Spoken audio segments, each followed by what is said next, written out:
The reason I wanted to do this video is just to update you guys on all that's going on. So probably the latest thing that's happened that y'all may have seen on social media is that I got a horse trailer finally. So I had been looking like since the summer and I just hadn't had really much luck. And so I just kind of forgot about it.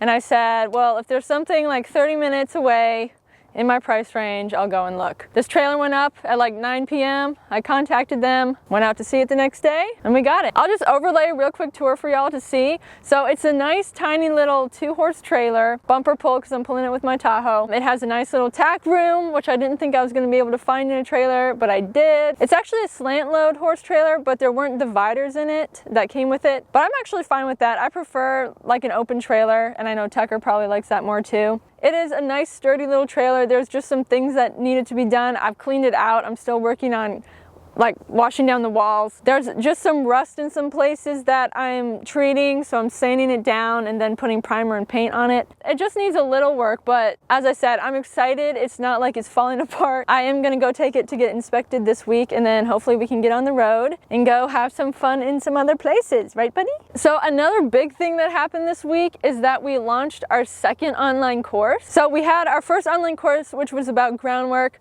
And one thing I noticed that people were contacting me a lot about was how to care for a horse and just basic care. When you first get started with that and you have your first horse, it can just be a little overwhelming because it's your first time, you don't know if something's wrong with your horse or you don't know exactly what your horse needs. So in this course, I basically just compiled all that information and broke it down for you so that it's really easy to understand. It has 8 lessons in the course, and each lesson has a video, a note summary, and also a quiz. And then it also has like a downloadable PDF with all like the crucial information you need to know. So if you're a new horse owner or maybe you're looking to get a horse, this course will be great for you. So I'll put the link in the description down below. It's shop.equinehelper.com. Go check that out. So now time for some big updates that are probably gonna get y'all so excited. I know I'm excited about it. For upcoming 2022, what's gonna be happening? What are our plans? The biggest plan we've been working on is actually purchasing property. That's something I've always dreamed about. We've actually been working for years to get to this point, so it's just really overwhelming and exciting. Ideally, we find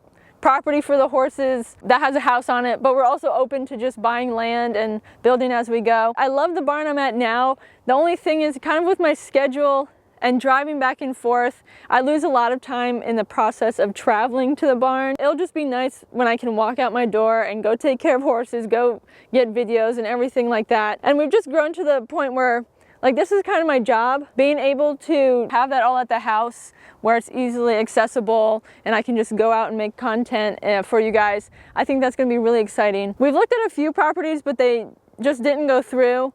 And everyone knows the real estate market is crazy right now. So we know it may take some time, but it's something we are really excited about because I just think it's like the next step for Equine Helper and for our other business ventures. With getting land, another thing that comes with that is we will definitely be getting another horse. I've talked about kind of getting another horse in the past. Like I said, just with my schedule right now and traveling back and forth to the barn and working with Tucker, it just doesn't allot for another horse. So once we have the land where you know, that travel is eliminated, I'll definitely have time to work with another horse. The next horse we get will also have to be a gelding like Tucker because it's going to be Tucker's companion. Tucker was gelded late, so it doesn't really do well with mares.